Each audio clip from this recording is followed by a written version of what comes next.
Welcome to Future Vision, PGTRB Physics. Now we can see exam pattern. ஓகேவா, நம்மளோட மேஜர்லேருந்து 110 question, அதாவது 110 question கேட்பாங்க. சைக்காலஜிலேருந்து 30 question, ஜிகேலேருந்து 10 question, டோட்டலாக 150 question plus இதோட தமிழ் தகுதி தேர்வு அதுவும் ஆட் ஆகி வரும். ஓகேவா, நம்ம இப்போ என்ன பார்க்க போகிறோம் அப்படின்னா யூனிட் 3. ஓகேவா, யூனிட் 3 என்னது? எலக்ட்ரோஸ்டாட்டிக்ஸ். எலக்ட்ரோஸ்டாட்டிக்ஸ் அப்படின்னா என்ன, எதை பற்றி படிக்க போகிறோம் அப்படின்னா சார்ஜ். ஓகேவா, சார்ஜை பற்றி படிக்க போகிறோம். அதுவும் எப்படி இருக்கணும் அந்த சார்ஜ் அட் ரெஸ்ட். ஓகேவா, ரெஸ்ட் பொசிஷனில் இருக்க ஒரு சார்ஜோட ப்ராப்பர்ட்டிஸை பற்றி படிக்கிறது தான் என்னது எலக்ட்ரோஸ்டாட்டிக்ஸ். ஓகேவா, என்னென்ன ப்ராப்பர்ட்டிஸ்ன்னு பார்க்கலாம். First electric charge. ஓகேவா, ஒரு யூனிவர்ஸில் இப்போ யூனிவர்ஸ் இருக்குது, அந்த யூனிவர்ஸில் ஒரு ஆப்ஜெக்ட் இருக்குது. அந்த ஆப்ஜெக்ட் எதனால் மேடப்பாக இருக்கும்? கண்டிப்பாக ஒரு ஆட்டம்னால.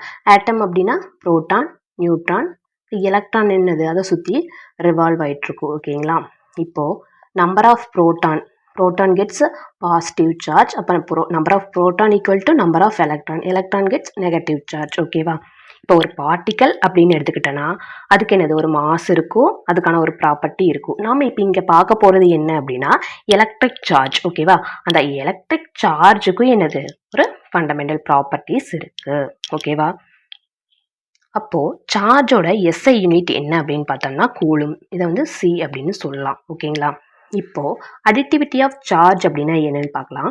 இப்போ Q அப்படிங்கிற ஒரு டோட்டல் சார்ஜ் நம்மளுக்கு வேணும். இப்போ அடிட்டிவிட்டி அப்படின்னா Q1 plus Q2 plus Q3 up to என்னது Qn number of charge. Number of charge சேர்ந்ததா என்னது அடிட்டிவிட்டி ஆஃப் சார்ஜ் Q. இப்போ எக்ஸாம்பிளுக்கு Q1 அப்படிங்கிற ஒரு சார்ஜ் வந்து 5 கூலும். அதே மாதிரி Q2 அப்படிங்கிற ஒரு சார்ஜ் வந்து -3 கூலும். எதர் பாசிட்டிவ் ஆர் நெகட்டிவாக கூட இருக்கலாம். இப்போது இதோட டோட்டல் சார்ஜ் நம்மளுக்கு வேணும் அப்படின்னா 5 கூலும் -3 கூலும். அப்போ என்னது 2 கூலும் அளவுக்கு இந்த டோட்டல் சார்ஜ் நம்மளுக்கு Qவோட வேல்யூ கிடைக்கிது. இதுவே நான் ஒரு மாஸ், ஓகேங்களா, 5 கிலோகிராம் இருக்கக்கூடிய ஒரு மாஸ் எடுத்துக்கிறேன். அதுக்கு அடுத்தது 2 கிலோகிராம் இருக்கக்கூடிய இன்னொரு மாஸ். இப்போ இந்த ரெண்டையும் ஆட் பண்ணுறப்ப என்னது 7 கிலோகிராம் கிடைக்கிது. இப்போ சார்ஜ் அப்படிங்கிறப்போ எதர் பாசிட்டிவ் இன்க்ரீஸ் ஆகலாம், டிக்ரீஸ் ஆகலாம், டிபெண்ட்ஸ் ஆன் Q1 Q2 நம்ம எடுக்கக்கூடிய பாசிட்டிவ் நெகட்டிவை பொறுத்து. ஓகேங்களா, அடுத்தது கன்சர்வேஷன் ஆஃப் சார்ஜ். இப்போ கன்சர்வேஷன் ஆஃப் சார்ஜ் அப்படின்னா என்ன அப்படின்னா பாசிட்டிவ் அண்ட் நெகட்டிவ். ஓகேவா, பாசிட்டிவ் நெகட்டிவ், அதாவது Q வந்து +5 கூலும் -3 கூலும் அப்படின்னு யார் ஃபஸ்ட்டு பாசிட்டிவ் அண்ட் நெகட்டிவ் சொன்னாங்க அப்படின்னா ஃப்ராங்க்லின். ஓகேங்களா, அவர் என்ன பண்ணுறாரு அப்படின்னா ஒரு ஆப்ஜெக்ட் எடுத்துக்கிறாரு, 2 ஆப்ஜெக்ட் எடுத்துக்கிறாரு. ஓகேங்களா, 2 ஆப்ஜெக்டை ஒன்னோட ஒன்று ரப் பண்ணுறாரு. ஓகேங்களா, ரப் பண்ணுறப்ப அங்கே என்ன நடக்குது, சார்ஜ் என்ன ஆகுது, ட்ரான்ஸ்ஃபர் ஆகுது. ஓகேவா, இப்போ பிஃபோர் ரப் பண்ணுறதுக்கு முன்னாடி வந்து அந்த ஆப்ஜெக்ட் எப்படி இருக்குது அப்படின்னா நியூட்ரலாக இருக்குது. ரப் பண்ணதுக்கப்புறம் என்ன ஆகுது, சார்ஜ் வந்து ஒரு ஆப்ஜெக்ட்லேருந்து இன்னொரு ஆப்ஜெக்ட்டுக்கு ட்ரான்ஸ்ஃபர் ஆகுது. ஃபார் எக்ஸாம்பிள் ஒரு கிளாஸ் ராட் எடுத்துக்கிறாரு. ஓகேவா, அதுக்கடுத்து ஒரு சில்க் கிளாத் எடுத்துக்கிறாரு. இப்போது அதை வந்து ரப் பண்ணுறாரு. ரப் பண்ணுறப்போ கிளாஸ் ராடில் இருக்க எலக்ட்ரான்ஸ் என்னது இமீடியட்டாக ரிமூவ் ஆகி சில்க் கிளாத்துக்கு போகுது. இப்போ எலக்ட்ரானை கிளாஸ் ராட் ரிமூவ் பண்ணுறங்காட்டிக்கு glass rod get positive charge.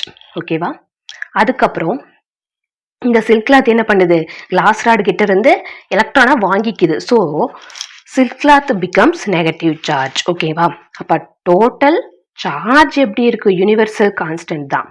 ஓகேவா, சார்ஜ் வந்து யூனிவர்சல் கான்ஸ்டன்ட். சார்ஜ் வந்து நாம் கிரியேட் பண்ண முடியாது, நார் டிஸ்ட்ராயும் பண்ண முடியாது. ஓகேவா, ஒரு ஃபிசிக்கல் ப்ராசஸ். இப்போ எக்ஸாம்பிளுக்கு ஒரு ஐசோலேட்டர் சிஸ்டம் எடுத்துக்கிறேன். ஓகேவா, அந்த ஐசோலேட்டர் சிஸ்டம் அப்படின்னா வெளியிருந்து எந்த சார்ஜும் உள்ளே வர முடியாது. அப்போ உள்ளார வந்து ஒரு நம்பர் ஆஃப் சார்ஜ் இருக்குது. அப்போ அதுக்குள்ளேயே என்னது சார்ஜ் வந்து ட்ரான்ஸ்ஃபர் ஆகிட்டு அதோட நெட் சார்ஜ் என்னவாயிரும், 0 ஆயிரும். ஒரு ஐசோலேட்டர் சிஸ்டம் இருக்குது, எதுவுமே உள்ளே வர முடியாது. அப்போ அங்கே என்னது 0வாக இருக்கும். அடுத்தது வந்து குவான்டைசேஷன் ஆஃப் சார்ஜ். இப்போது நேச்சரில் வந்து ஸ்மால் அமௌண்ட் ஆஃப் சார்ஜ் இருக்கா அப்படின்னு கேட்டால் கண்டிப்பாக இருக்குது. அது வந்து எலக்ட்ரான், அதாவது E-. அதுக்கு அடுத்தது புரோட்டான் E+, ஓகேவா? இதை எப்படி டினோட் பண்றாங்க? அதாவது fundamental unit of charge E அப்படின்னு சொல்றாங்க. இப்போ குவான்டைசேஷன் ஆஃப் சார்ஜ் Q அப்படிங்கிறது என்ன அப்படின்னா integral multiple of fundamental unit charge, ஓகேவா? Q is equal to NE. N அப்படிங்கிறது என்னன்னா இன்டீஜர். அந்த இன்டீஜர் எப்படி இருக்கும் அப்படின்னா 0 +or -1 +or -2 +or -3 அப்படி இருக்கும். அதுவே E அப்படிங்கிறது என்னன்னா ஃபண்டமெண்டல் யூனிட் சார்ஜ், ஓகேவா? இப்போ இதுதான் என்ன சொல்றோம் அப்படின்னா குவான்டைசேஷன் ஆஃப் எலக்ட்ரிக் சார்ஜ் அப்படிங்கிறாங்க, ஓகேவா? அடுத்தது இப்போ ஈயோட வேல்யூ எக்ஸ்பெரிமெண்டலா சொன்னவர் யார் அப்படின்னா மில்லிகன், ஓகேவா? ஆயில் டிராப்ஸ் எக்ஸ்பெரிமெண்ட்ல வந்து ஈயோட வேல்யூ என்னவா இருக்குன்னு சொல்லியிருப்பாங்க 1.6 × 10⁻⁻19 கூலும் அப்படின்னு சொல்லியிருப்பாங்க. இது charge of the electron. Okay, இதுவே சார்ஜ் ஆஃப் த புரோட்டான் அப்படிங்கிறப்போ +1.6 × 10⁻⁻19 கூலும். இது எதுக்கு ஈக்குவலா இருக்கு அப்படின்னா நாம அந்த கிளாஸ் ராட் எடுத்துட்டோம்ல, அதுல இருந்து வெளியே போற எலக்ட்ரான், ஓகேவா? அதுக்கப்புறம் அந்த சில்க் கெயின் பண்ணிக்கிட்ட எலக்ட்ரானுக்கு ஈக்குவலா இருக்கு, ஓகேவா?